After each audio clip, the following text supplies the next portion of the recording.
selamat datang di Alur Donghua. Sebelum mendengarkan, jangan lupa subscribe, like, komen, dan share ya, biar Mimin tambah semangat. Selamat mendengarkan. Setelah mengalahkan petarung dengan tombak, Yuan melanjutkan pertarungan melawan peserta lain yang ingin melawannya. Dan karena teknik gerakannya yang mendalam yang semakin sulit diprediksi, setelah kemampuannya mencapai level baru, tidak satu pun lawannya yang mampu menyentuh bayangannya, yang menyebabkan kemenangan Yuan tak terhindarkan. "Apakah ada orang lain yang ingin melawan saya?" tanya Yuan dengan tubuh basah kuyup oleh keringat setelah mengalahkan lawan ke-30 berturut-turut, mencetak rekor baru di kuil naga leluhur. Sial, apakah dia benar-benar manusia? Dari mana dia mendapatkan staminanya? Naga-naga di sana menolak untuk percaya bahwa Yuan adalah manusia. Dalam pikiran mereka, manusia adalah makhluk yang lemah dan rapuh, yang tidak ada apa-apanya dibandingkan dengan naga. Namun justru sebaliknya yang terjadi pada Yuan. Dari mana sebenarnya manusia ini berasal? Para naga itu dipenuhi pertanyaan tetapi tidak memiliki jawaban, dan mereka tidak ingin terlalu mencampuri urusan keluarga kerajaan. Beberapa saat berlalu tanpa ada seorang pun yang muncul di panggung. "Kurasa ini sudah selesai," kata Yuan, merasa sangat puas karena telah mendapatkan banyak pengalaman melalui begitu banyak pertempuran barusan. Namun, tepat saat dia bersiap meninggalkan panggung, seseorang berkata, "Aku akan menjadi lawanmu selanjutnya." Sesosok muncul tiba-tiba dari kejauhan dan berdiri di hadapan Yuan dengan senyum cerah di wajahnya. Si Mei Li? Yuan mengangkat alisnya ketika melihat Putri Naga berdiri di atas panggung. Dia juga ingin melawannya? "Lihat, Putri Si ingin melawannya selanjutnya. Oh, ini akan seru." Para penonton langsung dipenuhi antisipasi setelah menyaksikan pertandingan ini. Saat itu, hampir semua orang di kuil naga leluhur sedang menonton pertarungan mereka, sehingga panggung-panggung lainnya menjadi kosong. "Aku tak bisa menahan kegembiraanku setelah melihatmu bertarung dan mengalahkan begitu banyak orang. Jadi aku memutuskan untuk melawanmu juga, Yuan. Kuharap kau tidak bergebrat," kata si Mei Li kepadanya. "Aku tidak keberatan," Yuan mengangguk. "Terima kasih, Yuan. Namun aku akui aku tidak akan bisa mengalahkanmu dalam pertarungan biasa. Jadi mari kita lakukan sesuatu yang berbeda dalam pertandingan ini," kata si Mei Li kepadanya. "Sesuatu yang berbeda? Apa yang kau pikirkan?" Yuan sedikit memiringkan kepalanya. "Tatapan naga. Kita akan lihat siapa di antara kita yang bisa menggunakan tatapan naga dengan lebih baik. Seperti kontes adu pandang, bagaimana kedengarannya? Kau juga bisa menggunakan tatapan naga?" Yuan menatapnya dengan mata lebar, karena ini adalah kejutan yang menyenangkan. Tentu saja, tatapan naga adalah teknik yang diajarkan kepada semua orang di keluarga kerajaan. Si Mei Li mengangguk, dan melanjutkan, "Ini adalah salah satu teknik paling kuno yang ada untuk ras naga kita, dan diciptakan pada zaman purba. Aku tahu ini mungkin tidak adil bagimu, yang baru hidup selama 18 tahun, sementara aku memiliki hampir 10.000 pengalaman dengan teknik ini. Tetapi aku benar-benar ingin melihat seberapa kuat tatapan nagamu." "Aku tidak keberatan. Aku juga ingin melihat tatapan nagamu," Yuan mengangguk sambil tersenyum. "Bagus. Kalau begitu, hitungan sampai 3, kita berdua akan menggunakan tatapan naga secara bersamaan. Siapapun yang kewalahan duluan akan menjadi pecundangnya. Juri, kau yang akan menghitung," kata si Mei Li. "Saya mengerti, Putri Si." "Siap kapanpun kau siap, Yuan." "Saya siap." Hakim mulai menghitung sampai 3 begitu keduanya siap. 1, 2, 3. Pada hitungan ketiga, Yuan dan si Mei Li sama-sama mengaktifkan tatapan naga, dan mata mereka langsung bersinar keemasan. Tekanan yang sangat besar tiba-tiba menyelimuti tempat itu, menyebabkan para penonton mundur selangkah jauh dari panggung. "Tidak buruk, Yuan," kata si Mei Li dengan senyum di wajahnya sambil menatap Yuan langsung ke matanya. "Namun, ini bukanlah kekuatan penuhku." Si Mei Li meningkatkan intensitas tatapan naganya dan tekanannya semakin kuat. Yuan langsung merasakan bulu kuduknya merinding, namun senyum kegembiraan tetap terpancar di wajahnya. "Saya juga baru saja memulai," Yuan berkata sambil matanya berwarna keemasan bersinar lebih terang. Para penonton mundur beberapa langkah lagi. "Hahaha, lumayan sekali, Yuan." Si Mei Li tiba-tiba mulai bergerak, perlahan mendekati Yuan dengan langkah-langkah kecil. Dunia di sekitar Yuan tiba-tiba menjadi semakin gelap, dan Yuan merasa ingin menggulung diri saat si Meili mendekatinya. Tetapi dia berhasil melawan ketakutannya. Kemudian, dia juga mulai bergerak maju. Si Meili terkejut dalam hati ketika Yuan melakukan hal yang tepat berlawanan dengan apa yang dia harapkan. Betapa hebatnya kekuatan mentalnya. Dia benar-benar berani mendekati saya meskipun jelas-jelas takut. Darah si Meili yang telah tenang selama ribuan tahun tiba-tiba mendidih karena kegembiraan. Dia ingin melihat batas kemampuan manusia ini. Mereka berdua terus berjalan semakin dekat satu sama lain dengan cepat mempersingkat jarak di antara mereka. Beberapa saat kemudian, mereka berdua tepat berdiri di depan satu sama lain dengan wajah mereka hanya berjarak beberapa inci. Para penonton menelan ludah dengan gugup ketika melihat ini. Meskipun mereka tidak saling beradu harta karun atau menampilkan teknik-teknik yang mencolok, pertandingan mereka lebih seru dan menegangkan daripada pertandingan-pertandingan yang telah berlangsung hari ini. Yuan, jika kau bisa mengalahkanku, aku akan mempertimbangkan untuk menikahimu. Nah, aku akan menikahimu. Si Meili tiba-tiba berkata dengan senyum santai di wajahnya, mengejutkan para penonton. Namun, Yuan terlalu fokus untuk menahan tatapan naganya sehingga tidak mendengar kata-katanya. Setelah berdiri begitu dekat satu sama lain selama sekitar 1 menit, darah terlihat mengalir dari hidung Yuan, yang jelas menunjukkan bahwa ia telah mencapai batas kemampuannya. Si Meili tidak mengatakan apa-apa ketika melihat ini, dan terus meningkatkan kekuatan tatapan naganya. Beberapa saat kemudian, darah mengalir dari mata Yuan, menjadikannya terlihat seperti menangis berdarah. Yuan merasakan sakit di seluruh tubuhnya, seolah-olah dihancurkan oleh kekuatan yang tak tertandingi. Meskipun demikian, dia menolak untuk menyerah, dan terus melawan tatapan naga si Meili dengan tatapan naganya sendiri. Setelah menahan tatapan naga si Meili selama 1 menit lagi, Yuan tiba-tiba menoleh ke samping dan batuk mengeluarkan semulut darah, sebelum menutup matanya dan kehilangan kesadaran.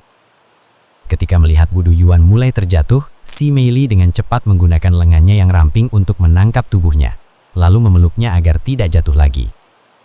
Yuan, Wang Shuying bergegas naik ke panggung dengan ekspresi khawatir di wajahnya. Dia baik-baik saja. Dia hanya mengalami cedera internal ringan dan kehilangan kesadaran karena tekanan luar biasa yang dialami pikirannya. Cederanya akan sembuh begitu dia meninggalkan panggung. Tetapi dia mungkin akan tetap tidak sadar untuk sementara waktu. Shi Meili berkata kepada Wang Shuying untuk menenangkannya. Shi Meili kemudian menggendong Yuan seperti seorang putri dan berkata, "Aku akan mempersingkat kunjungan kita hari ini dan membawanya kembali ke Istana Naga bersamaku untuk sementara waktu. Terima kasih atas waktu kalian semua hari ini," kata Shi Meili kepada para penonton dan para petarung sebelum terbang pergi, sambil menggendong Yuan dan Wang Shuying dengan manifestasi energi. Orang-orang di kuil naga leluhur tetap diam dan tenang untuk beberapa saat, bahkan setelah Shi Meili dan yang lainnya pergi. Beberapa saat kemudian, seseorang berkata, "Aku lelah sekali, padahal aku tidak berkelahi dengan siapapun hari ini. Kurasa aku akan pulang saja untuk hari ini." Begitu satu orang berbicara, yang lain pun mulai tersadar dari lamunan mereka. "Kau benar, aku butuh istirahat yang cukup setelah hari ini. Saya juga." Dengan demikian, tak lama kemudian semua orang meninggalkan kuil naga leluhur, sehingga kuil naga leluhur benar-benar kosong sepanjang hari itu, yang merupakan pemandangan yang sangat langka. Dalam perjalanan kembali ke Istana Naga, Shi Meili menatap wajah Yuan yang tertidur lelap dengan tatapan mendalam, seolah sedang berpikir keras. "Meskipun aku sadar betul bahwa dia telah berhasil mengungkapkan ke-9 pilar cahaya, bakatnya tetap membuatku terkejut," gumam Shi Meili dengan suara rendah. "Sebenarnya siapa dia? Sulit dipercaya bahwa orang seperti dia ada di surga bawah. Apakah kau punya ide?" Shi Meili menoleh dan bertanya pada Wang Shuying. Wang Shuying mengangkat bahu dan berkata, "Dia sama misterius bagiku seperti bagimu. Aku juga tidak tahu identitasnya. Kami bertemu secara kebetulan, dan sejak itu aku mengikutinya karena penasaran." "Begitu. Baiklah, aku tidak akan membahasnya lebih dalam dari ini." Beberapa waktu kemudian, mereka kembali ke Istana Naga. "Apa yang terjadi? Siapa yang melakukan ini padanya?" Kaisar Naga langsung marah ketika melihat Shi Meili membawa Yuan dalam keadaan seperti itu, tampak seperti siap membunuh seseorang. "Ya, aku yang melakukan ini padanya," kata Shi Meili dengan sedikit rona merah di wajahnya. "Apa? Kau? Kenapa? Apa yang terjadi?" Kaisar Naga sangat terkejut ketika mengetahui bahwa putrinya sendirilah yang telah melukai Yuan. "Tenanglah ayah, biar ku jelaskan," kata si Meili, lalu ia mulai menjelaskan situasi dan bagaimana semuanya terjadi. "Saya tadi bertanding dengannya, dan saya ingin menguji batas kemampuannya." Setelah menjelaskan semuanya kepada Kaisar Naga, ia duduk dengan ekspresi tidak percaya di wajahnya. Dia juga menguasai tatapan naga. "Bagaimana mungkin?" gumam Kaisar Naga. "Baiklah, untuk sementara aku akan membiarkan Yuan beristirahat di kamarnya," kata Shi Meili. Beberapa saat kemudian, ia membaringkan Yuan di atas tempat tidur sebelum kembali ke sisi Kaisar Naga. "Ayah, aku ada pertanyaan," kata Shi Meili kepadanya dengan ekspresi serius di wajahnya. "Ada apa?" Ia menatapnya dengan kening terangkat, karena ia jarang menunjukkan ekspresi seperti itu. "Bagaimana menurutmu jika seekor naga dan manusia bersama?" tanya Shi Meili. "Hah? Apa maksudmu?" Kaisar Naga tidak langsung mengerti pertanyaannya dan bertanya balik. "Pernikahan. Apa pendapatmu tentang seekor naga yang menikahi manusia?" Shi Meili bertanya lagi, kali ini dengan sangat jelas. "Pernikahan? Apa pertanyaan seperti ini? Tunggu, jangan bilang kau..." Mata Kaisar Naga melebar karena terkejut ketika menyadari alasan wanita itu mengajukan pertanyaan tersebut.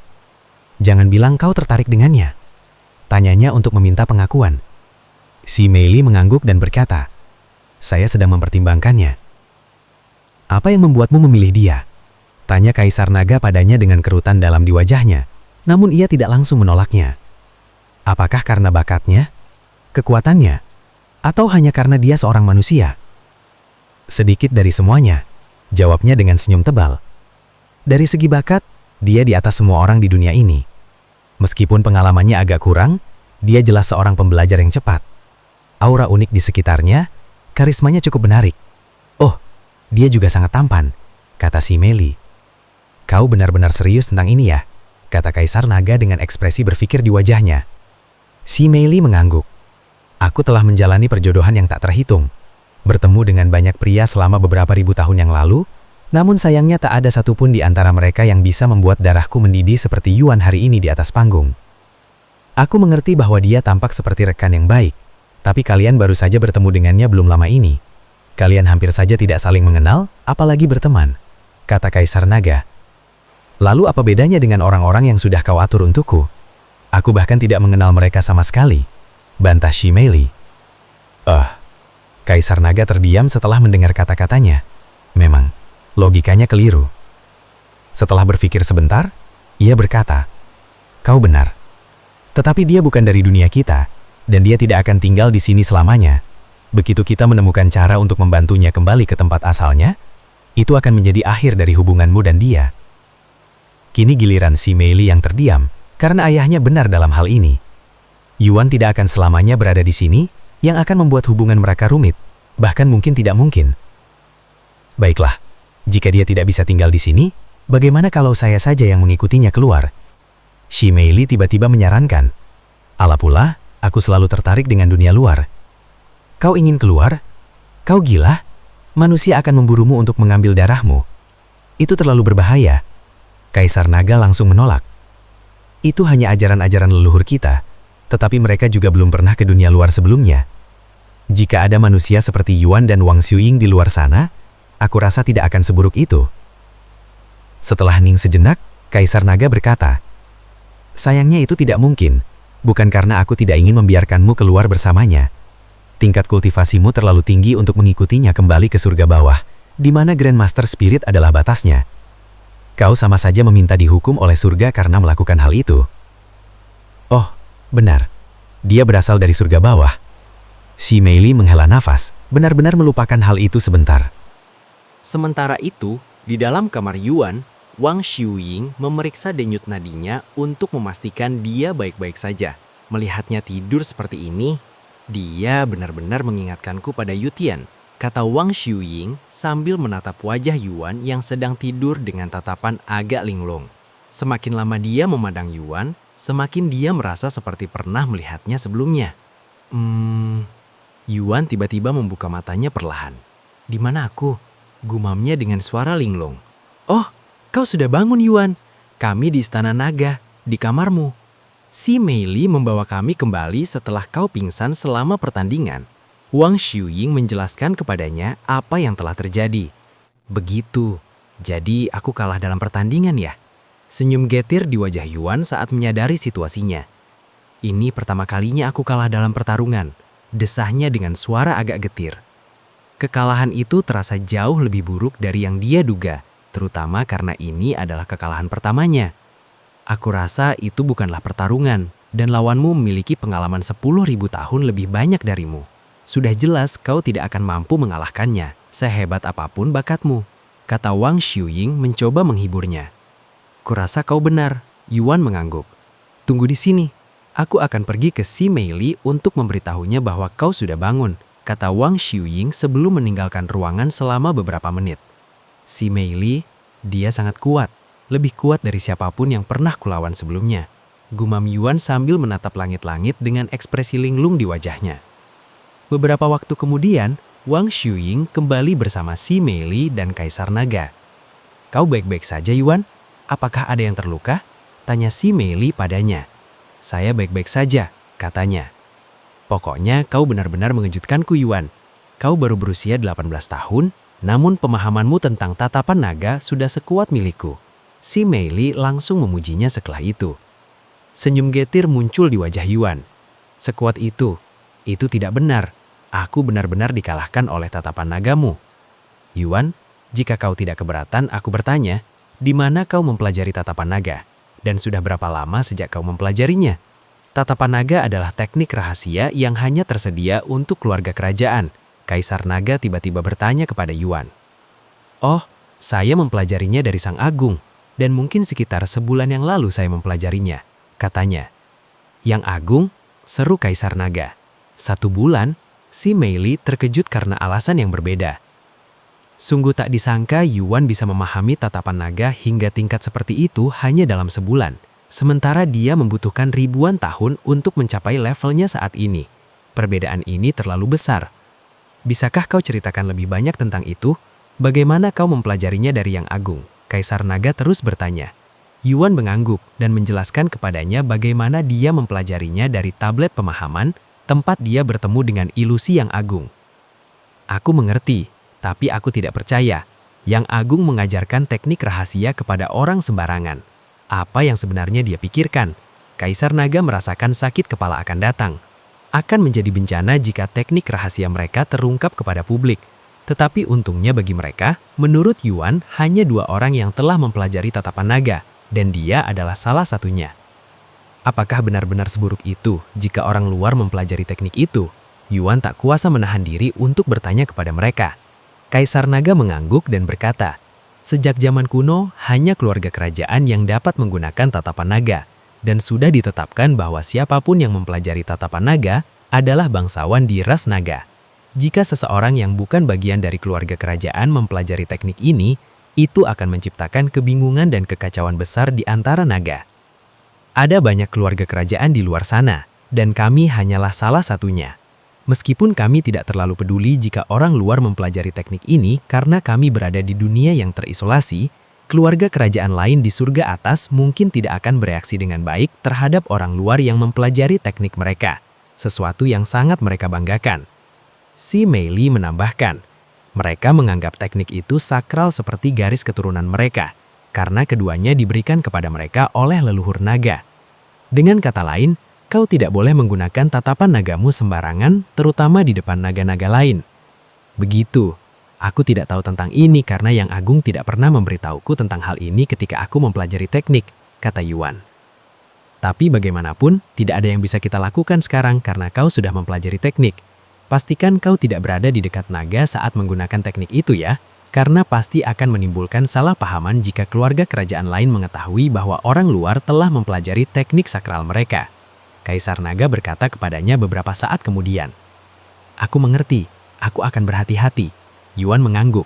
Sekarang mengenai formasi teleportasi yang akan membawa kalian kembali ke surga bawah, aku telah menemukan caranya, tapi kita membutuhkan waktu untuk mempersiapkannya. Kaisar Naga tiba-tiba berkata. Apakah ini berarti kita bisa kembali ke tempat kita sendiri? Ini kabar baik, kata Wang Xiuying cepat-cepat. Ya, Namun prosesnya masih akan memakan waktu sekitar 1 minggu. Tidak masalah, asalkan kami kembali sebelum acara berakhir, kata Yuan saat itu. Beberapa saat kemudian, Kaisar Naga meninggalkan ruangan dan kembali untuk mempersiapkan keberangkatan mereka.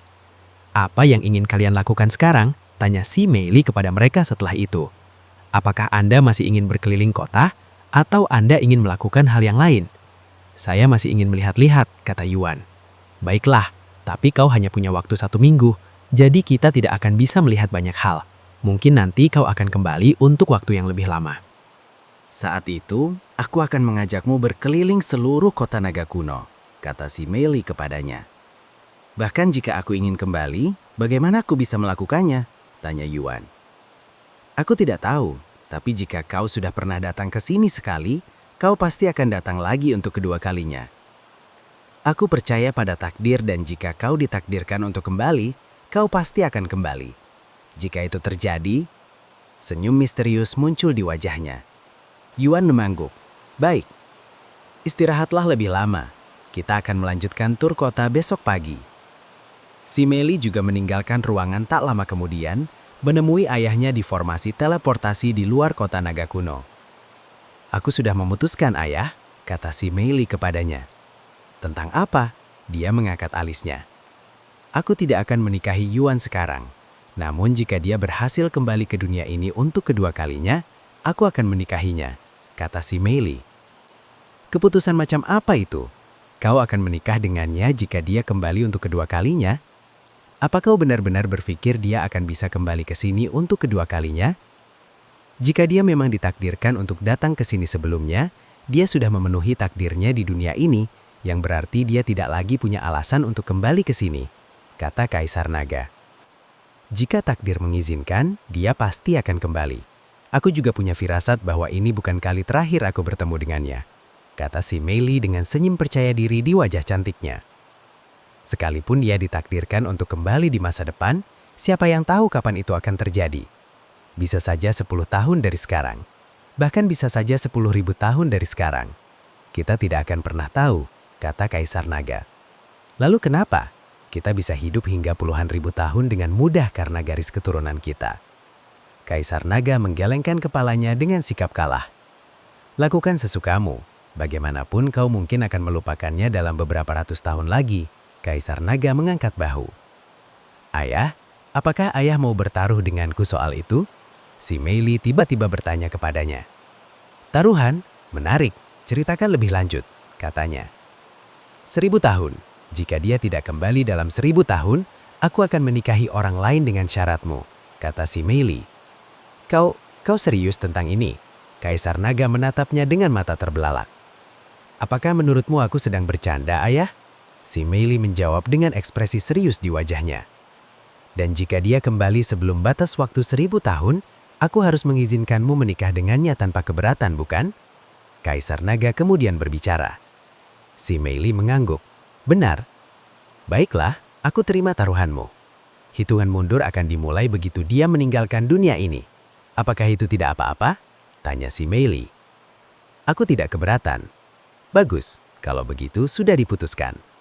Si Mei Li kemudian berbalik dan kembali ke Istana Naga dengan aura ceria di sekitarnya, membuat Kaisar Naga terdiam. Dia benar-benar menyukainya ya? Kaisar Naga menggelengkan kepalanya dengan senyum getir di wajahnya, sebelum kembali fokus pada formasi teleportasi. Keesokan harinya, setelah menyantap sarapan yang dimasak oleh Mei Shu, Yuan pergi ke tempat permainan untuk menikmati sarapan keduanya hari itu bersama keluarga raja. Apakah kalian berdua siap untuk hari lain di kota? Tanya si Mei Li kepada mereka dengan aura penuh semangat. Ya, benar. Yuan menjawab dengan aura serupa di sekitarnya. Ya, Wang Xiuying juga mengangguk, meskipun sedikit kurang antusias dibandingkan dengan Yuan. Dengan demikian, si Mei Li membawa mereka berkeliling kota lagi. Namun kali ini dia tidak membawa mereka ke kuil naga leluhur. Melainkan dia membawa mereka ke berbagai restoran memamerkan masakan naga mereka. Karena dia tahu betapa Yuan menyukai makanan. Ini adalah sate naga terbaik kami. Cobalah. Si Mei Li memberikan masing-masing dari mereka satu tusuk sate. Daging naga, baik Yuan dan Wang Xiuying menatapnya dengan mata terbelalak. Bukankah ini dianggap kanibalisme jika mereka memakan jenis mereka sendiri? Si Meili memperhatikan tatapan aneh mereka dan tertawa. Jangan khawatir, ini sebenarnya bukan daging naga. Maksudku memang daging naga, tapi bukan jenis yang kalian bayangkan. Oh, mereka menggigitnya beberapa saat kemudian. Wow, ini enak sekali, seru Yuan seketika, merasakan dagingnya meleleh di mulut sebelum meledak dengan rasa dan energi spiritual. Wow, teksturnya luar biasa. Rasanya sama sekali tidak seperti makan daging. Jadi penasaran apakah seperti inilah rasanya makan awan jika kita bisa memakannya? Kata Wang Xiuying sambil menghabiskan seluruh tusuk sate hanya dalam beberapa detik. Bolehkah saya minta lagi? Tanyanya kemudian. Aku juga mau tambahan, kata Yuan. Kau yakin kita baru saja selesai sarapan? Si Meili terkecah sebelum meminta beberapa tusuk sate lagi. Ini dia, nutrisi, ini gratis dari saya, kata pria penjual sate itu kepada si Meili. Setelah menyerahkan tusuk sate kepada Yuan dan Wang Xiuying, si Meili memberikan batu spiritual kepada pria itu dan berkata, "Jangan khawatir, teman-teman saya menikmatinya jadi aku akan membayarnya. Anda bisa menyimpan kembaliannya juga." Terima kasih banyak Putrisi, pria itu dengan senang hati menerima batu spiritual.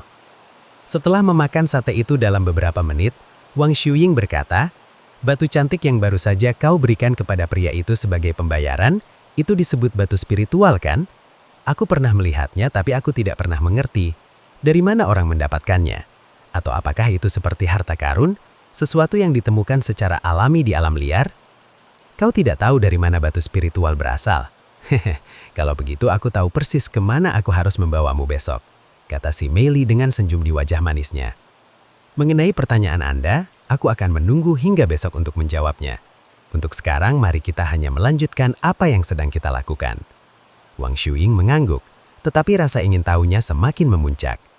Dengan demikian, si Meili terus menunjukkan mereka restoran dan berbagai macam makanan.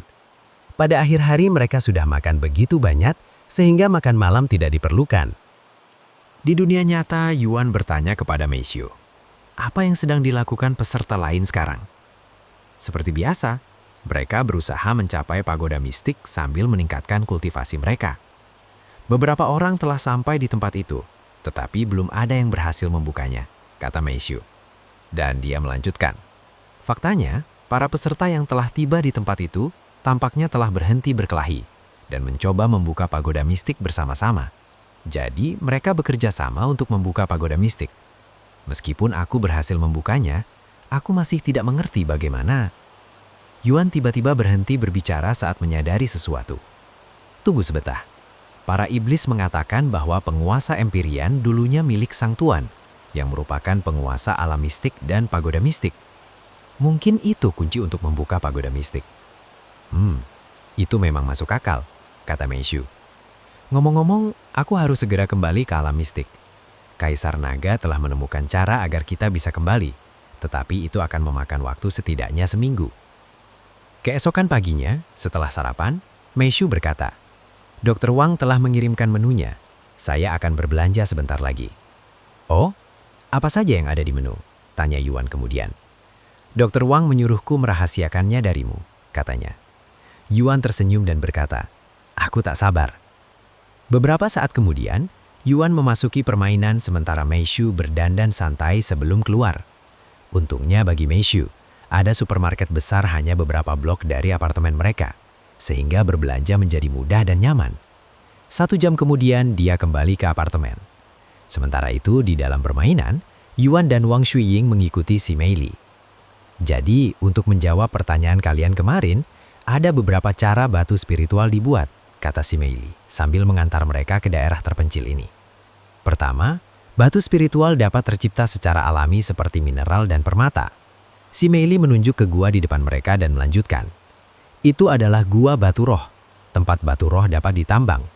Ini adalah cara umum orang mendapatkan batu roh. Orang biasa tidak dapat mengakses area ini, tetapi karena keluarga saya memiliki gua batu roh, saya dapat menunjukkan bagian dalamnya kepada Anda sebentar lagi. Metode lain adalah membuatnya sendiri, tetapi metode ini sangat jarang dan hampir tidak ada yang melakukannya. Tunggu sebentar, membuat sendiri? Apakah ini berarti kita juga bisa membuat batu spiritual? Tanya Wang Xiuying. Benar, para kultivator bisa membuat batu spiritual mereka sendiri. Si Meili mengangguk. Wah, artinya uang tak terbatas. Mengapa metode ini tidak umum? Seharusnya ini yang paling umum. Wang Shuying berseru. Lagi pula siapa yang tidak ingin bisa menghasilkan uang sendiri? Itu sudah jelas. Si Meili terkekeh dan berkata, karena dibutuhkan energi spiritual dan usaha yang sangat besar untuk menciptakan satu batu spiritual pun. Dan para kultivator lebih memilih menggunakan energi dan waktu itu untuk meningkatkan kultivasi mereka. Berapa banyak usaha dan waktu yang kita bicarakan? Tanya Wang Shuying kemudian. Mari kita lihat. Sebagai prajurit roh, mungkin akan membutuhkan waktu beberapa minggu untuk menciptakan satu batu roh. Dan selama beberapa minggu ini, kamu tidak akan bisa meningkatkan kultivasimu, karena kamu akan menggunakan seluruh energi spiritualmu untuk menciptakan batu roh tersebut. Apakah kamu mengerti mengapa ini merupakan praktik yang sangat tidak umum? Kata si Meili. Begitu. Tapi bagaimana dengan para kultivator di puncak? Tentunya mereka bisa membuat batu spiritual jauh lebih cepat. Mereka bisa. Bahkan seorang Grandmaster Roh bisa membuat satu batu roh per hari. Tetapi seperti yang sudah saya katakan, itu tidak sepadan karena mereka lebih memilih menggunakan waktu dan energi itu untuk meningkatkan kultivasi mereka. Yuan lalu berkata, jika saya ingat dengan benar, satu batu spiritual bernilai sekitar 10.000 koin emas. Meskipun itu mungkin tampak banyak bagi kita, tapi bagi seorang Grandmaster Roh itu mungkin tidak apa-apa. Tapi saya bisa saja salah. Tidak, kau benar, kata si Meili. Satu batu spiritual mungkin bernilai banyak di tangan manusia biasa, tetapi bagi kultivator di tingkat itu, nilainya 0. Karena sumber daya yang mereka butuhkan untuk meningkatkan kultivasi mereka bernilai puluhan ribu batu spiritual, bahkan mungkin ratusan ribu batu spiritual. Apakah kamu mengerti sekarang? Apakah kamu mengerti sekarang? Si Meili bertanya pada Wang Shuying. Dia mengangguk. Ya, saya mengerti. Terima kasih atas penjelasannya. Bagus. Kalau begitu, izinkan saya menunjukkan bagian dalam gua batu roh. Ikuti saya, kata si Meili kepada mereka. Salam Putri Si. Para penjaga yang berdiri di depan gua batu roh mengucapkannya, dan keduanya memancarkan kekuatan seorang raja roh. Halo, saya ingin mengajak teman-teman saya berkeliling gua batu roh, karena mereka belum pernah melihatnya sebelumnya. Saya harap kalian tidak keberatan. Tentu saja tidak. Silahkan, gunakan sebanyak waktu yang Anda butuhkan. Para penjaga membukakan pintu untuknya dengan senyum di wajah mereka.